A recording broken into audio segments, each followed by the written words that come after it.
السلام عليكم ورحمة الله وبركاته.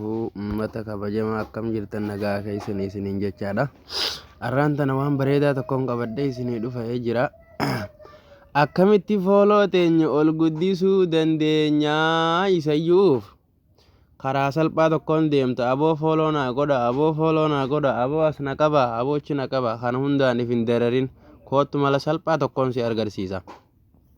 Karaa salphaa siis fayyadu kan nama hundallee fayyaduu danda'u tokkoon si agarsiisa. Qalbiidhaan na faana deemi waan hin godhu hundaa'u tokko tokkoon hordofii jechuu akkuma anan sitti himaa jirutti. Jalqaba wanni godhuu qabnu namni tichaan tokko fooloonsaa eega 7,000 yookiin 6,000 8,000 achi galee booda ol deemuu dida, ol siquu dida. Maaltu isa siquu dhorkaa jettee yeroo fi ilaaltu namoota baay'ee kanatti fooloo gootee fooloo teessan siin deebisinii jira jechuudha. Achirraa hubachuu dandeessaa jechuudha. Karuma salphaadhaan kootu amma iddoo foolooyingi jiru kana tuyinaa as tuyinaa jechuudha. Isiniin agarsiisaa na faana tura. Konnekshinii kiyya kana rabbi tolchi.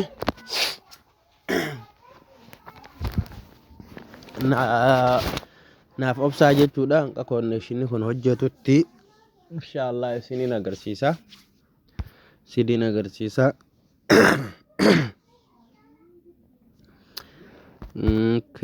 Konnekshinii kunoo amma dhufee jiraa jechuudha. Ammoonni namni foolooyingi na jala mul'atu kun akkuma isin argaa jirtanitti namoonni dilli kun warraan fooloo godhee fooloo toonaan deebisinii jechuudha. Warri dilli amma foolooyingi jiru kun hundinuu warra fooloo godhee fooloo naan deebisin. Kana hundaa'u fooloo tiyya deebisuun qabaa jechuudha. Irra dhooytan ni diimataa deema inninuu. Akkasumatti itti fufaa jechuudha. Achi gubbaa laalaa 961 irraan jira duraan amma gadiin deemaa jira jechuudha. Saniifuu iddoo banachuu jechuun wanni kun karuma salphaa ta'e tokkoon iddoo banachuu jechuudha. Kootu amma 954 kootu 900 haa guutu 100 haa ta'u. Inshi nafaana tura obsaa garuu wanni hundinuu obsa barbaada. Maaliif qalbitti kennuudha fedha. Wanni tokkolleenu kan akkanumaan namaa ta'u hin jiru. Beekumsa fedhe argachuudhaaf obsi sabriin barbaachisaadha. Warra rabbiin sabrii kennee rabbiin waa taasisu jechaadha. Itti fuftaa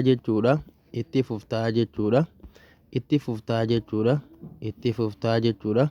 Dhibba tokko haa godhu dhiifama naa godha na eeggadha ammoo.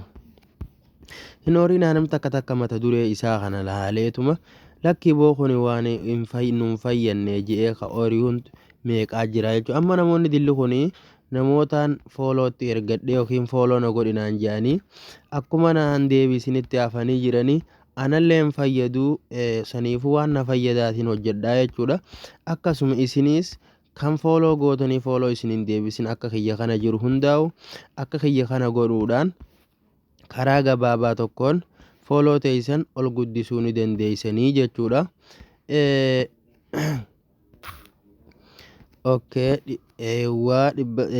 Dabareen jiraa jechuudha. Saniifuu amma as laala fooloowaris isa jirurra dhaynaa. Inni kun akkuma isin mul'ataa jirutti namoonni kun hundinuu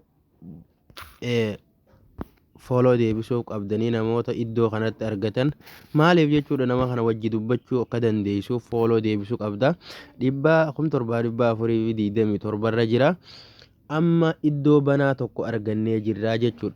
Amma namoota liivii irra jiran achi jala deemnee seenneeti namoota barbaanne fooloo godhachuu dandeenyaa jechuudha. Amma gara liiviittiin darbaa. Amma kunoo gurbaa kanaan liivii irra jiraa jechuudha. Ahmad Culullee Hajaan kanaan liivii irra jiraa jechuudha. Irra baay'ee isin wanni irratti xiyyeeffachuu qabdan Oromoo giiftarfaa warra maaliif namoonni baay'een achi jala jiran nama fooloo godhurra waan xiyyeeffatanii jiraniif isin namoota akkasii seentanii jechuudha. Maaliif naan ja'a yeroo sanitti atis fooloo gootaa innis fooloo sii deebisaa karaa salphaa takkaan guddachuu ni dandeessa. Yeroo namni amma nama 140 fi 40 afuriitu jira.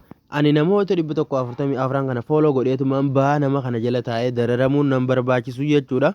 As laale sanyii amma follow godheen jira jechuudha nama kana. Namni kun amma godhamee jiranii argitanii. Amma anichi reefuun tana meeqaan qaba 900 qaba. Nama 100tu narraa irruudha jechuudha. Nama 100 san ajjalaa guuttadheetiin baa jechuudha. Yeroonii fi 100 hoggaan fixe booda inni nuun aan hayyamu Facebook wanni TikTok ni nuun aan hayyamu jechuudha.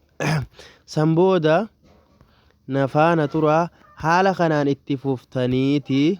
Haala kanaan itti fuftanii nama 100 ajjalaa godhuun deemu isin argisiisuu fedha barbaadeeti malee yeroo banaa qabdutti fi hojjechuu dandeessaati mataa keetiif si argisiisuu barbaadeeti akkana gootaa jechuudha. San booda namoonni ati follow goote kuni daqiiqaa 2 yookiin 3 yookiin daqiiqaa 5 booda deebi'anii follow teessii as deebisan.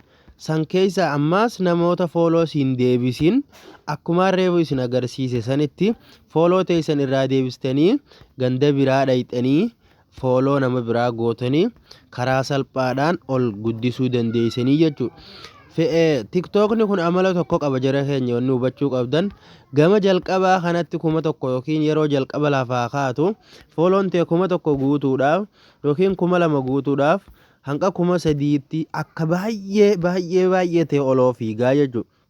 Yeroonii fi 3,000 dabre booda wanni ol deemuun akkuma qoncuree taa'a ol siquun danda'u namni ati follow na godhu jettuun nama 2-3 saniifuu wanti kun gama 10,000 guutuudhaatti si cinqaa akka malee namatti ulfaataa jechuudha. Warreen feemasoota tahanii duraan namni isaan beeku kan namni akkaawuntii isaanii barbaadee follow godhuuf malee warri kaan akka malee miidhamaa jechuudha. Saniif jecha karaan kun karaa salphaa ta'e tokko jechuudha. Saniifuu amma jara kan hundaa'u follow godheetiin jira. Koottaa Allahu musta'an jara kan hunda follow godheetiin jira. Saniifuu 28 dhaqee jira jara keenya laala nam takka follow naa deebisee jira. Reefu 900 fi 9,900 irraan jira. 9,900 irraan jira. Ammoota namoota 27 follow godheen jira jechuudha. San keessaa tokko follow naa deebisee jira. Daqiiqaa muraasa hoggaa ta'e booda namni lakkuma argaa deemuun follow ta'e kasii deebisu hedduun baay'ee waan jiruuf karaa salphaa tokkoon arguu dandeessa jechuudha. Barumsa biraallee isiniin barsiisaa na hordofaa laayikii sheer godhaa akkasuma ammaasiis yuutuuba kiyya as jalaan gasseenaatii sabiskiraayib naa godhaa ijoollee tiyya Oromoo tiyya mangistii nu malee nuti wal malee maal qabna akkuma asirratti argaa jirtan Modern Day kana jalatti viidiyoolee baay'ee jala jira. Haala viidiyoo baagiraawundii ittiin jijjiirrannee tolfannee footoo teenyaa fi waa hunda ittiin tolfachuu dandeenyu akkasuma ammaasis waan baay'ee tokko jira. Amma post code jeeti waan tokko eegalee jira. YouTube nilleen akkasuma carraa baay'ee tokko baasee jira. Short creatoriidhaa jira. Waan adda addaa jira. San hundaa'uu argachuu dandeessanii jechuudha. Akkuma TikTokni carraa keessan isinii bal'isee dhufaa deemaa jiruun maaliif kaampaaniin kun ka biyyoota lamaati tokko ka Middle Eastiiti kan lammaffaadha ka warra Ameerikaa kanaa jechuudha. YouTubni ka warra Ameerikaati akkasuma TikTokni ammoo kani warra chaayinootaati jechuudha. Saniifuu jarri kun hundinuu waliin fedhanii akkuma carraa walii nuuf bal'isaa deemanii jechuudha. Hoggaa tokko kaanirra caalchisee fide kaanis waan tokko ka duraan hin qabne jijjiiraa deema. Akkasuma waan ta'eef yuutuubnis zabana kana akka malee jijjiiraadha. Akkasuma kaffaltii namaallee ol kaasee waan irraa muratullee gad xiqqeessee jira. Hordofaa maaliif jennaan gamanumaan namoonni TikTokni gubachuudhaaf deeman zabana kana jedhanii oduun akkas jettu takka dhufaa jirti.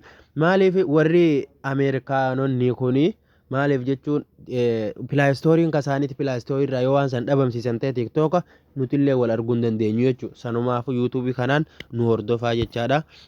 Hanqadhuma sagantaa kiyyaatti nafaana turan afeerraa kooti. Galatooma asumarratti isinirraa dhaaba guddaa tokko naa galatooma baga nagayaan na hordoftanii asiin nageessan. Assalaamu alaikum warahmatullaahi wabarakatuh.